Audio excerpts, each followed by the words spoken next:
les premières paroles de la séquence de la Pentecôte, le Veni Sancte Spiritus, que je traduirai. Et puis je lirai le Notre Père dans la langue des chrétiens d'Orient, en syriaque oriental. Bismil Abi wal Ibni wa Ruhil Qudus al-Ilahil Wahid. Amin. Halumma ayyuha Ruhul Qudus wa arsil minas sama'i shuwa'a nurika. Halumma ya Abal Masakin. Halumma ya Mu'attil Mawahib. Halumma ya Diya al-Qulub. Ce qui signifie « Ô viens, Esprit Saint, et envoie du ciel un rayon de ta lumière. Viens, ô Père des pauvres, viens, dispensateur des dons, viens, lumière de nos cœurs. » Awun doashmaya netkadashmar tete malkuthar nehwe sayanar aikana doashmaya abbara aolan lachma tsunkanan yaumana washvuklan raubain aikanu dapchnan shwakn raubain ula ta'alan nesiona ela passan men bisha. Amin. Voilà, asseyez-vous.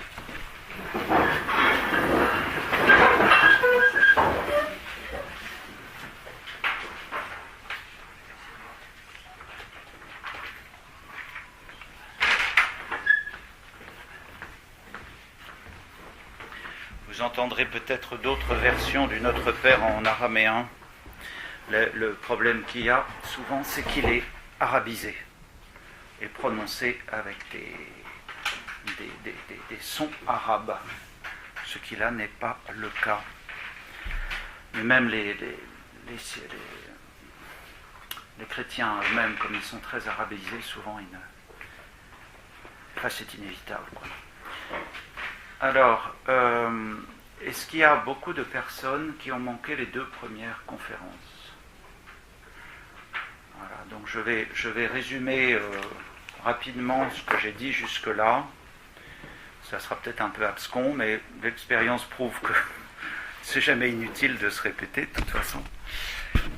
D'autre part, vous trouvez écrit sur le tableau donc un mail auquel vous pouvez me joindre si vous le souhaitez pour poser des questions, pour demander si vous voulez réentendre ce que j'ai pu dire, ou des choses comme ça.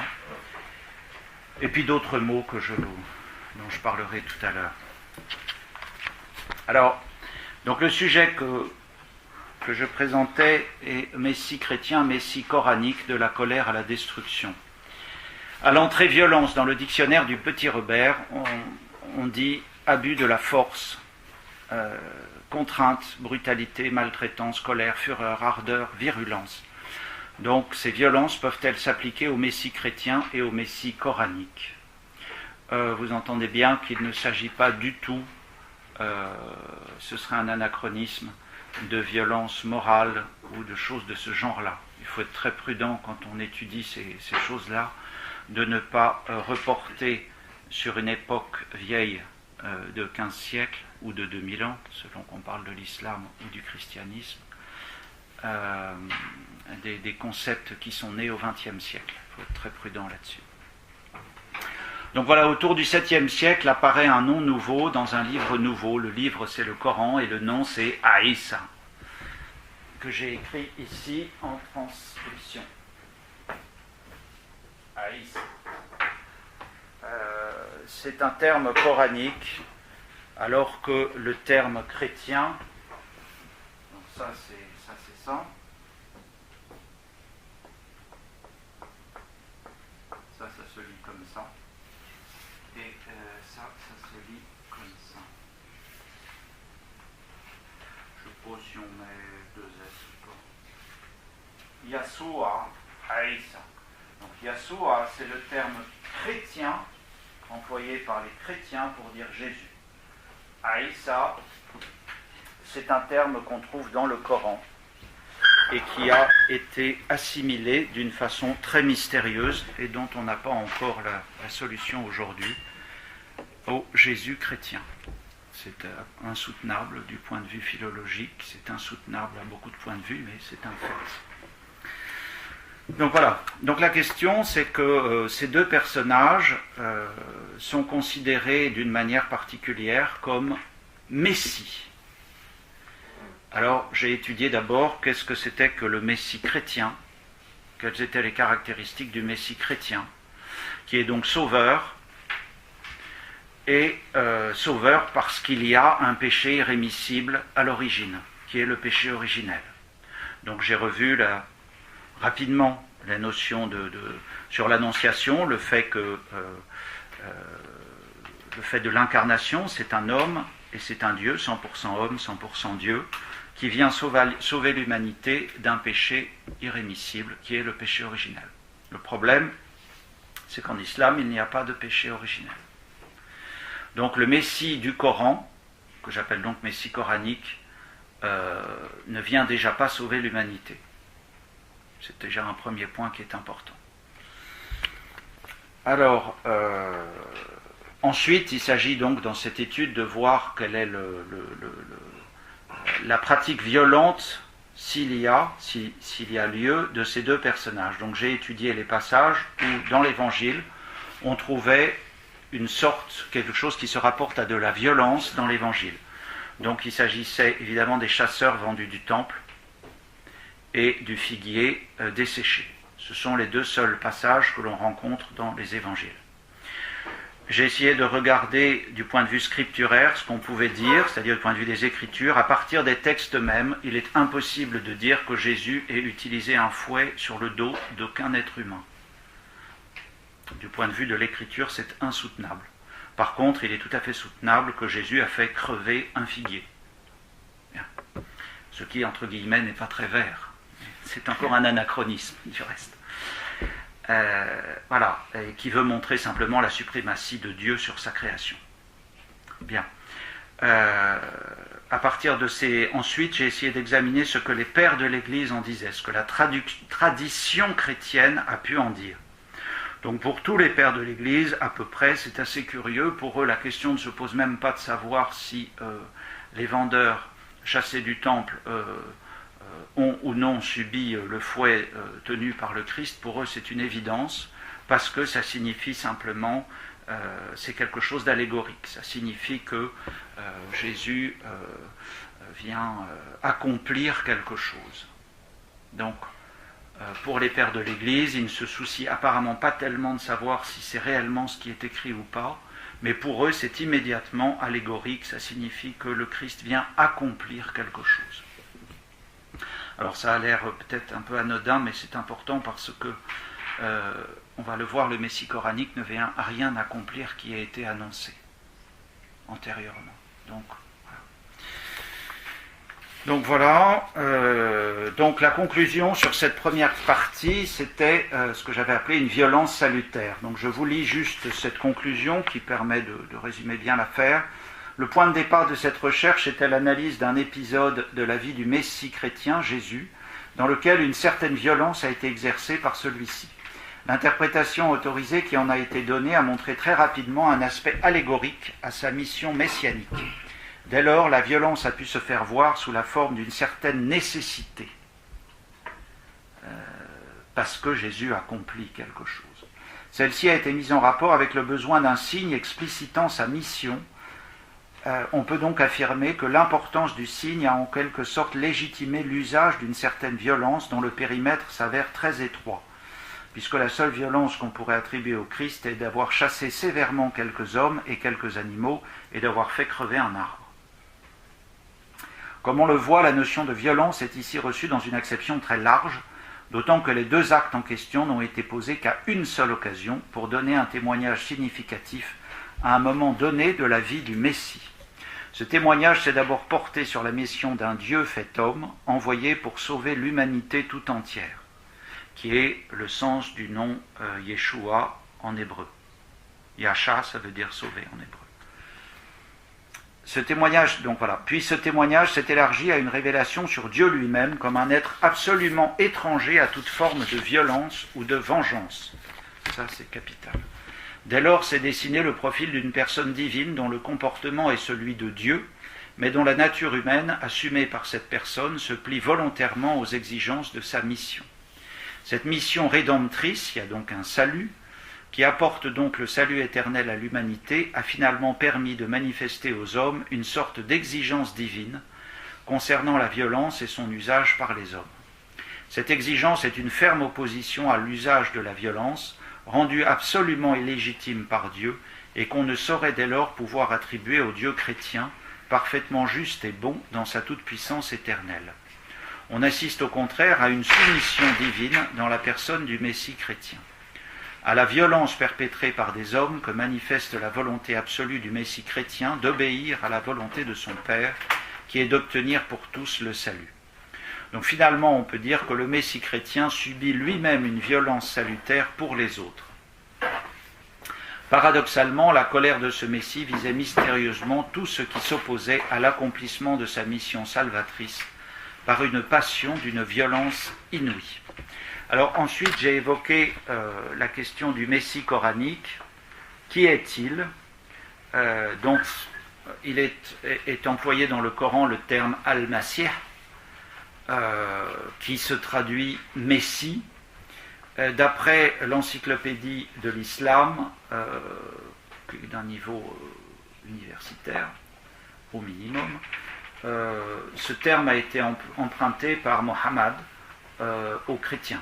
Donc c'est un terme très certainement chrétien, qui a été arabisé, mais dont le contenu ne signifie rien du sens que nous avons en christianisme, ni chez les juifs du reste. Ça n'est absolument pas le même sens. Il s'appellerait le Messie parce que il aurait fait des guérisons en frottant les gens. Voilà ce que véhicule le terme al-Masih. Bien. Donc à part ça, Aïssa est donc un Messie, mais voilà, on ne sait pas très bien pourquoi lui est décerné ce terme, ce titre. Il est prophète. Alors il faut savoir qu'un prophète en l'islam, nous l'avons vu, c'est en fait quelqu'un qui est donc envoyé par Dieu. Jusque-là, il y a une certaine similitude avec le Messie, avec les prophètes judéo-chrétiens. Par contre, ce qui est particulier, il y a deux choses particulières, c'est que il y a plusieurs niveaux de Messie, et le niveau le plus élevé, c'est le Rasoul, qui veut dire l'envoyé, alors, il y en a trois en particulier. Moussa, qui est habituellement identifié avec Moïse, Aïssa, qui est donc, à mon avis, fallacieusement identifié avec Jésus, et Mohammed, qui est donc le prophète de l'islam. Alors la particularité de tous ceux qui ont précédé Mohammed, c'est qu'ils annoncent la venue de Mohammed. C'est extrêmement important puisque Jésus n'annonce la venue de personne à part du Paraclet. Alors j'ai expliqué la manière dont l'islam a voulu voir dans l'annonce de Jésus, dans l'évangile selon saint Jean, l'annonce d'un Paraclet, le subterfuge qui est utilisé, qui est linguistique et qui est un subterfuge authentique, pour faire croire que le Paraclet est en fait Mohammed. Donc il y a une application, c'est un peu technique, je vous prie de m'excuser, il y a une application des règles vocaliques arabes à la langue grecque, ce qui est totalement insoutenable. En grec, quand il y a une voyelle, on ne peut pas en mettre une autre. Tandis qu'en arabe, c'est tout à fait possible. Que vous disiez Mohammed, Mahomet, Mehmed, tout ça c'est la même personne, c'est la même racine. C'est juste prononcé pas tout à fait pareil. En grec, c'est insoutenable. Quand vous avez Paraklitos ou Périclutos, c'est pas du tout la même chose. Bien. Donc voilà. Donc on avait évoqué tout ça dans le Coran, ce fait que cet Aïssa n'est qu'un prophète envoyé par Allah, qu'il ne fait que ce que lui dit Allah, qu'il ne fait rien sans la permission d'Allah. Et nous en arrivions donc à la partie que je vais aborder aujourd'hui, qui sont les hadiths. Alors, le hadith, ce sont des paroles qui ont été transmises par oral, soit par Mohammed lui-même, soit par des proches de Mohammed. Il y a un certain nombre de recueils, de hadiths. 6 grands recueils sont censés être sahih, c'est-à-dire authentiques, sont appelés sahih, c'est-à-dire qu'on considère dans la tradition islamique que la chaîne de transmission de ces paroles a été réelle. Et puis il y en a une grande quantité d'autres dont on ne sait pas trop, donc on considère qu'ils sont douteux. Alors parfois on y fait quand même référence, mais pas toujours. On ne peut pas comparer ça à du magistère, hein. Il n'y a pas de magistère en islam. On pourrait comparer ça, alors c'est un peu ce que j'ai voulu faire, si vous voulez, en quelque sorte. C'est une analogie, hein. Ça n'est qu'une analogie, faites très attention. Bon, on pourrait considérer que c'est un petit peu chez nous la manière dont les pères de l'Église font des commentaires, si vous voulez. Mais c'est tiré par les cheveux que j'ai pas, hein. C'est vraiment très très limite comme manière d'exprimer la chose. Mais voilà, donc ce sont des paroles qui sont reprises, qui sont transmises. Alors, avec cet inconvénient très embêtant, qu'à l'heure actuelle, il n'y a pas de version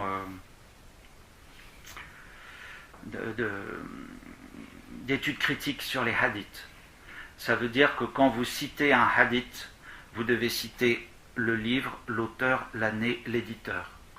Parce que le même hadith peut être cité à un numéro différent dans la même collection par un autre éditeur à une autre époque.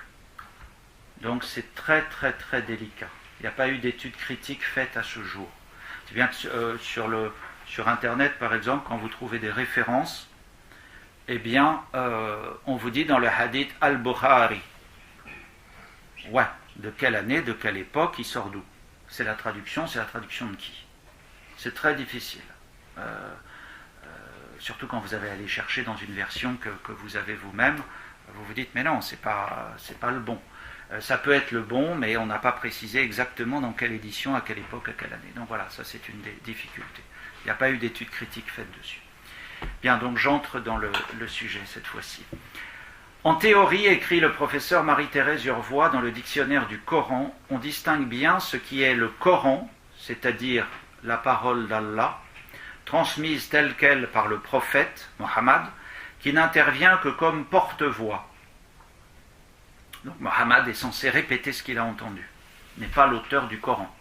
Attention.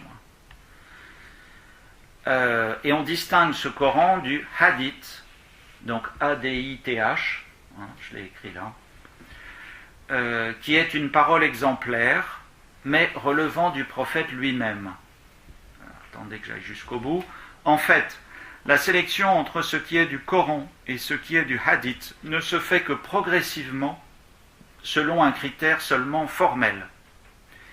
Alors qu'est-ce que ça veut dire cette affaire-là? Ça veut dire que en même temps, il y a eu la propagation du Coran et la propagation des hadiths. Et finalement, qu'est-ce qu'on va dire, au 7e siècle, si vous voulez, au 6e siècle, 7e siècle, il y a un moment où, est-ce que ce que je suis en train de répéter, c'est un hadith ou ça vient du Coran? On ne le sait pas encore parce que le Coran n'a pas encore été fixé. Vous voyez que c'est un peu emmêlé à ce moment-là. Le hadith, écrit Alfred Louis de Prémar, les ouvrages autant que ceux de Madame Urvois sont tout à fait conseillés pour la lecture, est un récit ou un propos, qu'il soit ou non de Mahomet. Vous voyez l'élargissement dont je parlais tout à l'heure. C'est hadith, ça c'est le pluriel, hein, enfin vous pouvez dire c'est hadith, constitue après le Coran, mais avec lui l'ensemble de la Sunna. Bon, on vous dira ailleurs que la Sunna, c'est pas le Coran. Le Coran ne fait pas partie de la Sunna. À partir du moment où le Coran est aussi un conglomérat ou un agglomérat de hadith, bon, vous voyez, c'est des notions un peu fluctuantes, mais stricto sensu, d'habitude, la Sunna, ça n'est pas le Coran, c'est uniquement les hadiths et la biographie du prophète. Ils ont été considérés comme la seconde source du droit après le Coran. Donc c'est quand même une valeur imminente. Selon la véracité plus ou moins avérée de la chaîne de transmission orale de ces récits, ce dont je vous parlais, la transmission qui a été faite, ils peuvent être dits sahih, alors ça je ne l'ai pas écrit, S-A-H-I-H, c'est-à-dire authentique. Il faut noter que ces recueils, fussent-ils authentiques, ne bénéficient pas encore de nos jours d'édition critique, ce que je viens de vous dire, ce qui rend la citation de leur contenu toujours très délicate. Certains éditeurs vont conserver des hadiths quasi identiques répétés en plusieurs endroits, tandis que d'autres ne le feront pas. Dès lors, les numéros peuvent varier. Ainsi, selon l'édition, l'année, l'éditeur, le même hadith d'un même recueil peut porter un numéro différent. C'est extrêmement important si jamais un jour vous avez à en citer un. Parce que ça vous ridiculise immédiatement. Si vous ne savez pas d'où vous sortez, on vous dira « mais c'est pas du tout ce que ça veut dire, moi je l'ai devant moi ». Donc soyez prudents si jamais vous aviez l'idée de... Donc voilà pour les hadiths. Plusieurs messies. Point d'interrogation. La consultation des hadiths apporte à notre recherche une information importante. Si le Coran n'attribue la qualité de messie qu'à la seule personne de Aïssa, bon, ça s'écrit Issa, vous voyez qu'il y a un petit C en exposant, parce que c'est une lettre arabe, le A, qui est une consonne mais qui se prononce A. Donc on dit Aïssa. Bon, habituellement dans la langue on dit Issa. Mais... Bien. Les hadiths parlent d'un autre Messie qui est du reste en lien avec Aïssa. On lit en effet dans le Sahih Muslim, M-U-S-L-I-M, qui est le deuxième hadith, recueil de hadiths authentiques. Le premier c'est Bukhari, celui-là c'est Muslim. Yahya ibn Yahya nous apporte. Je récite, juste pour vous amuser, vous verrez comment ça se présente. Je récite à Malik, d'après Nafi, d'après Abdallah ibn Umar. Le Messie d'Allah m'a dit, je me vis une nuit auprès de la Kaaba et j'aperçus un homme basané, du plus beau brun que l'on puisse voir. Ses cheveux les plus beaux que l'on puisse voir tombaient jusqu'aux oreilles. Il les avait peignés et il dégouttait d'eau. Appuyé sur deux hommes ou sur les épaules de deux hommes. Il tournait autour de la demeure, Kaaba. Je demandai qui est-ce. On répondit, c'est le Messie, fils de Mariam. Bon, petite précision, dans le Coran, il est écrit Mariam, M-A-R-Y-A-M. Bien. Je vis ensuite un homme aux cheveux courts et crépus, borgne de l'œil droit, comme si c'était un raisin saillant. Et je demandai qui est-ce. On répondit, c'est le faux Messie. Le faux Messie se dit en arabe Al-Masih ad-Dajjal, D-A-2-J-A-L, le Dajjal. Bien. Tel est le nom du Messie trompeur ou faux Messie. Alors Dajjal, ad-Dajjal, ça veut dire trompeur en arabe. L'information peut surprendre, car autant le Messie chrétien est annoncé dans l'Ancien Testament, autant aucun Messie n'est ni annoncé ni attendu dans le corpus de la Sunna, comme je vous l'ai dit.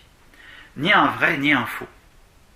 Il s'agit donc d'un nom dont on ne voit pas la cohérence, puisque, contrairement à la doctrine judéo-chrétienne, celui-ci ne contient aucun type de mission ni de promesse.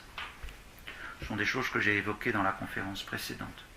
Souvent, ce nom de Messie trompeur est rendu par Antéchrist, ce qui lui donne une consonance avec la doctrine chrétienne. Alors moi je considère que c'est totalement fallacieux. Je l'ai dit à toutes les conférences que j'ai faites depuis quelques années, quand on entre en islamologie, ça n'a rien à voir du reste avec l'islam ni avec les musulmans, on entre en équivocité. Les termes ont été traduits en français,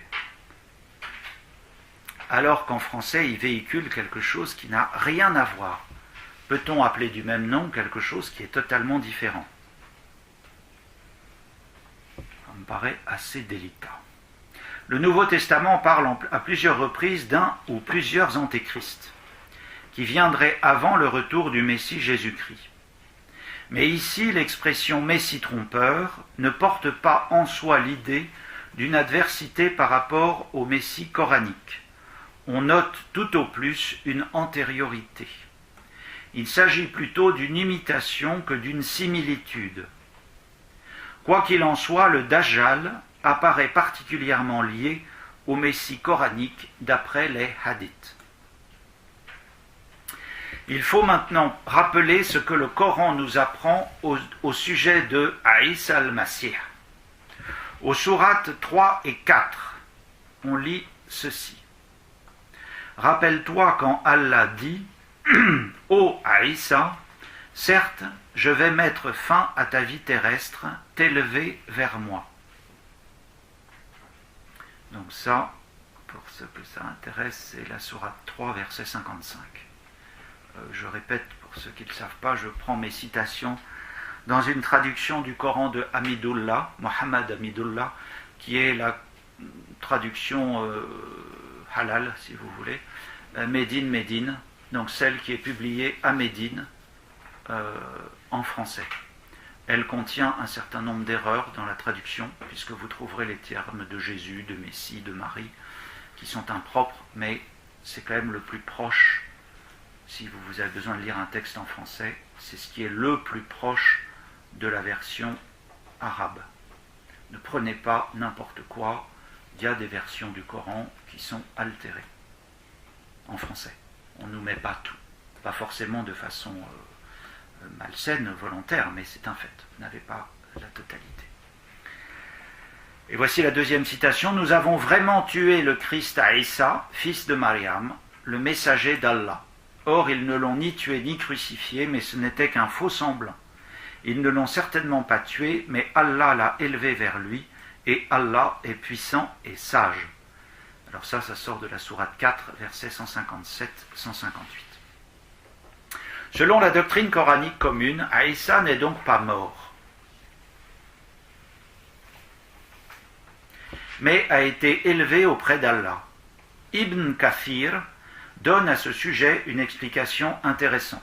Donc Ibn Kathir, IBN plus loin K-A-T-H-I-R, que j'ai écrit ici, est très cité en islam. C'est le grand commentateur du Coran, qui explique ce que signifie ce qui est écrit. Ce n'est pas une interprétation, c'est une explication. Voilà, donc c'est une grande autorité pour l'islam. Donc voilà ce qu'il dit au sujet de ce passage. Des Juifs venus l'arrêter, donc arrêter à Isa, les entourant de toutes parts, dans la maison où il était avec ses disciples, Jésus constata, donc je vous dis ce qui est écrit, en fait il y a écrit à Isa en arabe, Jésus constata qu'il n'y a aucun moyen pour s'évader. Il dit à ses compagnons, « Qui donc parmi vous accepte de prendre mes traits pour qu'il soit à sa place et sera comme moi au paradis ?» Un homme se leva et se porta volontaire. Comme cet homme était encore jeune, Aïssa réitéra sa question 2 ou 3 fois, et nul autre que ce jeune homme ne se porta volontaire. Il lui dit à la fin, « Soit !» Allah alors donna à cet homme les traits de Aïssa, de sorte qu'on disait que c'est le Messie lui-même. Dans le toit de la maison, une lucarne fut ouverte, d'où Allah éleva Aïssa vers lui, à l'état de l'assoupissement.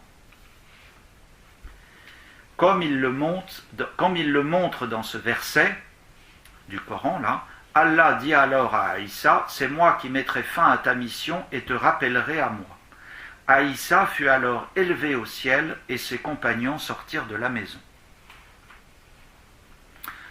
Voilà, donc ça, vous ne pouvez pas le trouver ailleurs que dans Ibn Kathir, qui est pas forcément très très facile à trouver. Enfin, moi, j'en avais trouvé une édition au Liban. En fait, on en trouve aussi à Paris, en 10 volumes. Mais évidemment, si vous ne faites pas d'études là-dedans, ça ne présente pas un intérêt copieux d'acquérir ce genre d'ouvrage. C'est pourquoi je vous le transmets. En employant un terme chrétien, on pourrait donc parler d'une sorte de dormition. Le Messie coranique aurait été élevé, non mort, encore que la dormition dans l'Église catholique, On dit simplement que la Vierge Marie a été... D'abord, ça s'attribue à la Vierge Marie et pas à quelqu'un d'autre, puisque le Christ est mort et ressuscité. Mais c'est une élévation. Dans la doctrine catholique, on ne dit pas si la Vierge était morte ou vivante. La doctrine orthodoxe, on dit qu'elle est endormie, mais dans la doctrine catholique, bon. Donc c'est une sorte d'élévation d'une personne là, vivante.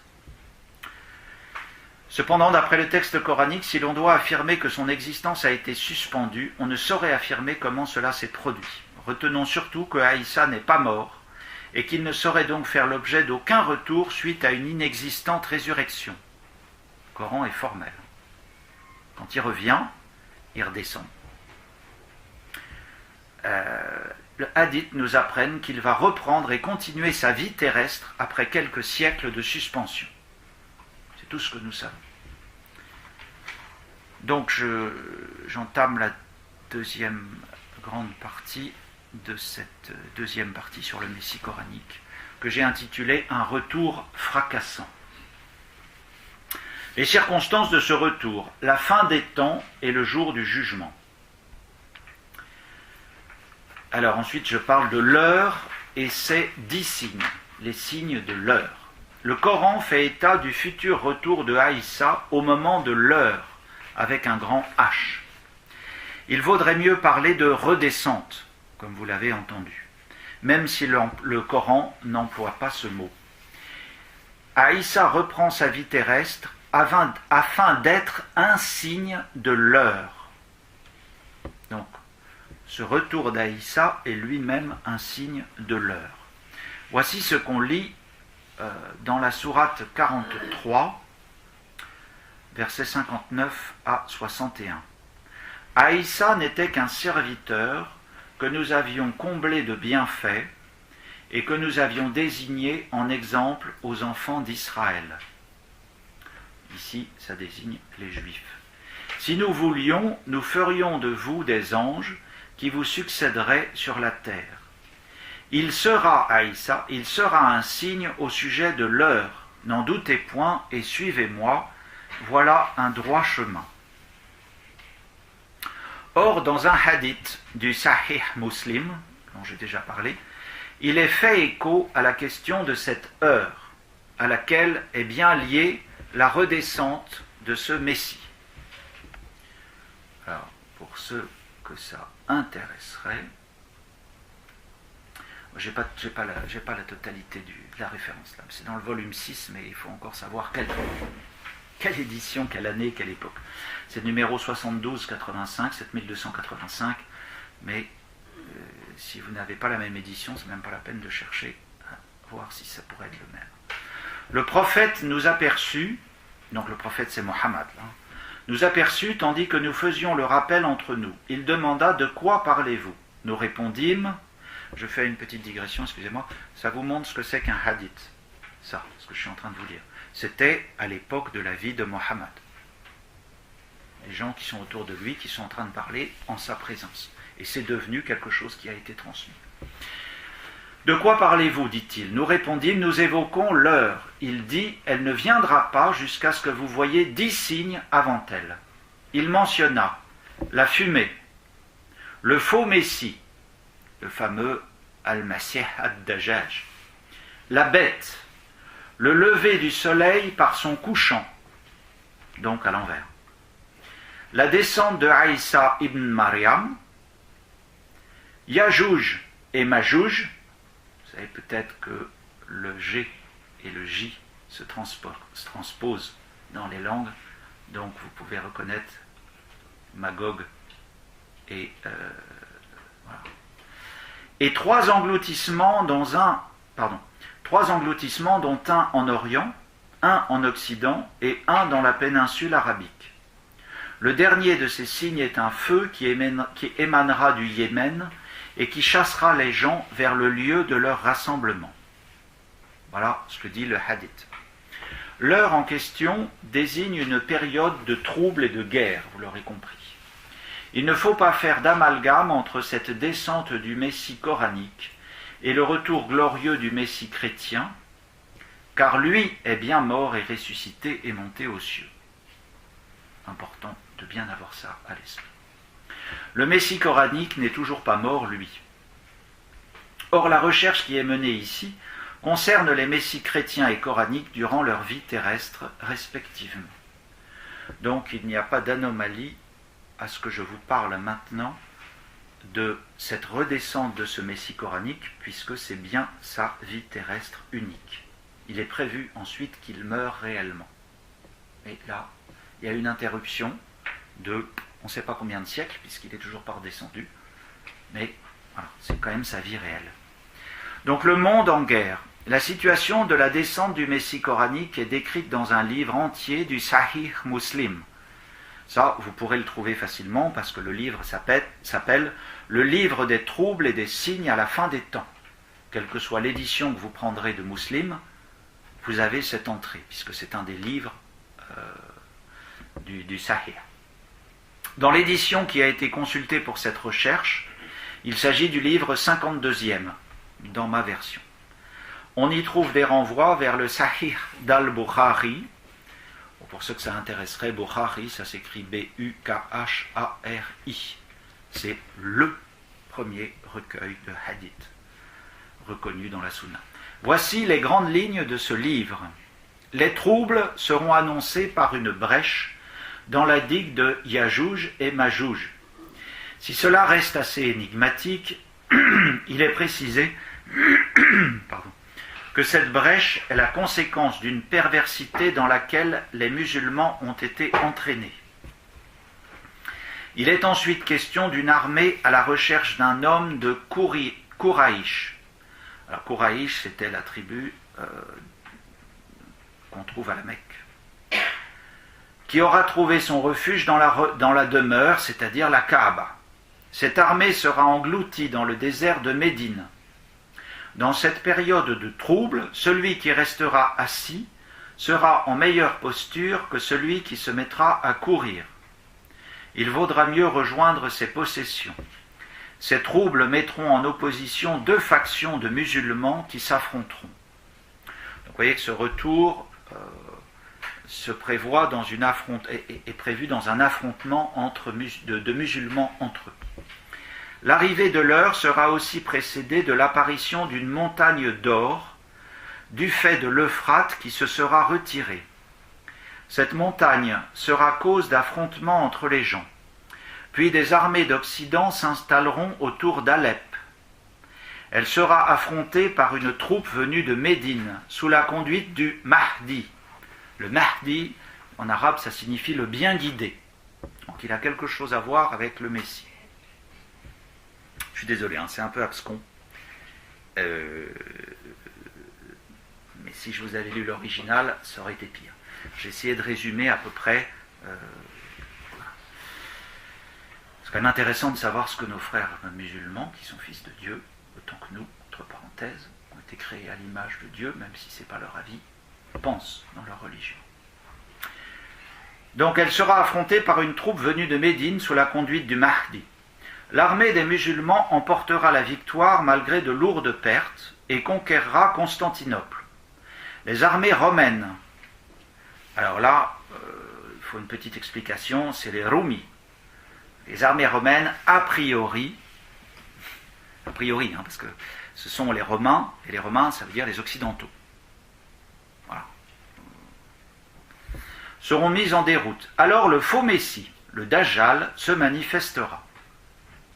Tandis que l'on se préparera à l'affrontement lors de l'appel à la prière.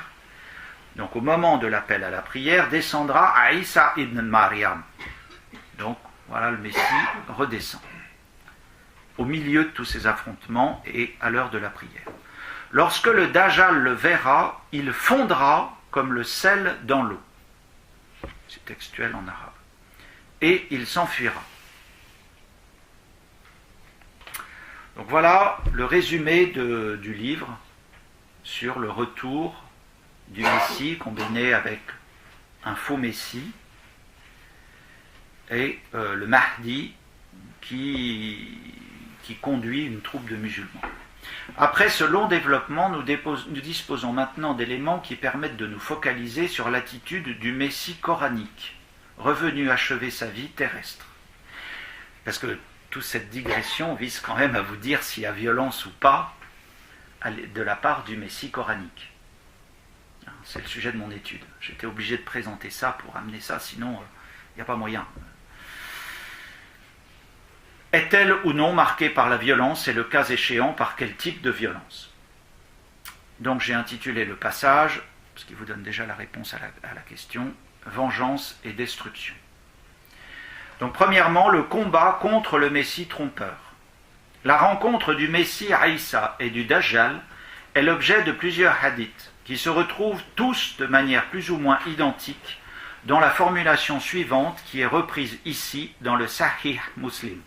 Donc là j'ai compilé plusieurs Sahih que j'ai pu trouver, Sahih ou pas d'ailleurs, j'ai pris les hadiths qu'on peut trouver, on trouve à peu près tout, vous trouvez toute la collection des hadiths en anglais, si vous savez chercher un petit peu sur internet. Certains ne sont pas encore traduits en arabe, mais vous les trouvez à peu près tous sur internet. Bon, ensuite il faut aller se promener dedans, c'est un autre problème.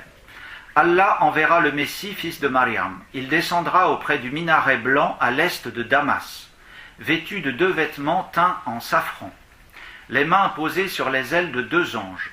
Quand il baisse la tête, il en tombe des gouttes d'eau, et quand il la relève, elle laisse couler des gouttes comme des perles.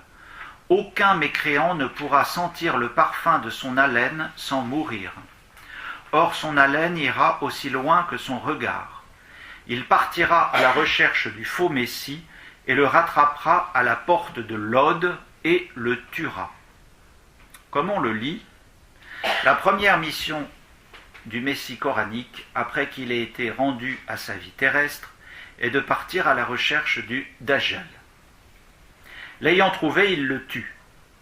Un autre hadith présente les choses un peu différemment, affirmant que Allah tuera le faux Messie avec la main de Aïssa, qui leur montrera son sang au bout de sa lance. Enfin, c'est quand même assez explicite. C'est donc un Messie sinon vengeur, du moins justicier, qui est ici mis en scène. Un homme qui ne craint pas de porter la main sur un homme pour lui ôter la vie. Notons qu'il est envoyé par Allah afin de réaliser cette action. La volonté ultime d'Allah est donc l'extermination du Messie trompeur par le Messie Aïssa. Les hadiths rapportent qu'aussitôt après, Allah suscite Yajoud et Majouj, qui ont déjà été évoqués parmi les signes de l'heure. Ceux-ci déferleront de toutes parts. Ils assiégeront le Messie Aïssa et ses compagnons. Ces derniers invoqueront Allah, qui enverra des vers sur les coups des Yajouj et Majouj. Ils sont donc, ce sont plus que 2 hommes, ce sont des groupuscules, si vous voulez. Et ceux-ci en mourront. Une nouvelle fois, nous découvrons Aïssa intimement lié à la mort de 2 hommes, puisqu'il invoque Allah pour lui demander de le défendre, pas de 2 hommes ou de 2 groupes d'hommes. Le résultat sera la mort des adversaires. Deuxième point, qui, vous allez le voir, nous concerne nettement plus, la destruction de la croix. Une série d'actes consécutifs au retour de Aïssa al-Masih est particulièrement authentifiée dans le recueil de hadith le plus renommé, c'est-à-dire le Sahih al-Bukhari. 2 numéros au moins précisent les détails non seulement de ce retour, mais aussi de l'action que mènera le Messie coranique. Alors, est-ce que je peux vous dire quelque chose? On enlève les loupes. Non, je ne peux pas vous dire grand-chose parce qu'il faudrait que vous ayez la même version. Je voulais vous citer d'où ça sort. D'après Ibn Shahab, Ibn al-Masayyab rapporte avoir entendu Abu Huraïra dire « Le messager de Dieu dit, le messager c'est Mohammed, par celui qui tient mon âme dans sa main, peu s'en faut pour que le fils de Mariam descende parmi vous comme juge équitable, casse la croix, abatte le porc, refuse d'imposer le tribut, et pour que les richesses débordent au point où aucun n'en voudra. » Deuxième citation. Alors le même rapporte avoir entendu le messager de Dieu dire « Par celui qui tient mon âme dans sa main, il est proche le temps où le fils de Mariam descendra parmi vous comme un gouverneur équitable. Il brisera la croix, abattra les porcs et n'acceptera plus le tribut. Les richesses déborderont au point où personne n'en acceptera plus. Alors une seule prosternation sera mieux que ici-bas ce qu'il contient. Récitez, si vous voulez, ceci. Il n'en est pas un parmi les gens du livre qui ne soit appelé, certes, à croire en lui avant sa mort, de même qu'au jour de la résurrection, il portera contre eux le témoignage. Quoique fort voisines, ces deux citations ne sont pas absolument redondantes. À la fin de la seconde, on lit que Aïssa goûtera la mort. Cela témoigne bien qu'il n'est pas encore ressuscité et qu'il est donc fort étranger au Jésus chrétien. D'autre part, on apprend que tous ceux que l'islam appelle les gens du livre. Alors pour l'islam, les gens du livre, ce sont les juifs et nous, même si le catholicisme n'est pas une religion du livre. Si jamais vous en doutez, vous regardez le catéchisme de l'Église catholique. Mais il faut savoir comment les musulmans nous voient. Ils nous voient comme des gens du livre. Bien. Croiront en cette Aïssa coranique. Autrement dit, le Aïssa musulman. Donc ce qui est dit ici, c'est que tous les chrétiens et les juifs, au moment du retour de cet Aïssa musulman, croiront en cet homme musulman. Autrement dit, ils ne croiront plus dans le Jésus chrétien. Enfin, en tout cas du point de vue chrétien, c'est assez une évidence. Cette appellation de chrétien demanderait beaucoup de précautions afin de savoir ce qu'il en est exactement. Parce que dans le Coran, il n'y a pas écrit chrétien. Il y a écrit nazaréen. Et nazaréen, ça ne peut pas donner, ça vient pas de Christ. C'est intenable. Philologiquement, vous pouvez faire toutes les galipettes que vous voulez, ça ne marche pas. Certes, pour la doctrine chrétienne, l'appellation gens du livre n'est pas adéquate pour désigner les chrétiens, puisque cette religion est une religion de la parole et non pas du livre, comme le précise le catéchisme au numéro 108. De ces deux hadiths, nous apprenons aussi que Aïssa reviendra gouverner équitablement et qu'il brisera la croix et abattra les porcs. Aucun des commentateurs de la Sunna auxquels nous avons eu accès, et je les ai tous compulsés, ne donne une explication sur le sens de l'extermination des porcs. Quel sens ça a? Pourquoi? C'est un fait, c'est tout. Toutefois, selon une explication d'Ibn Kathir, sur la sourate 4, verset 47, que voici, ou que nous vous maudissions comme nous avons maudit les profanateurs du sabbat.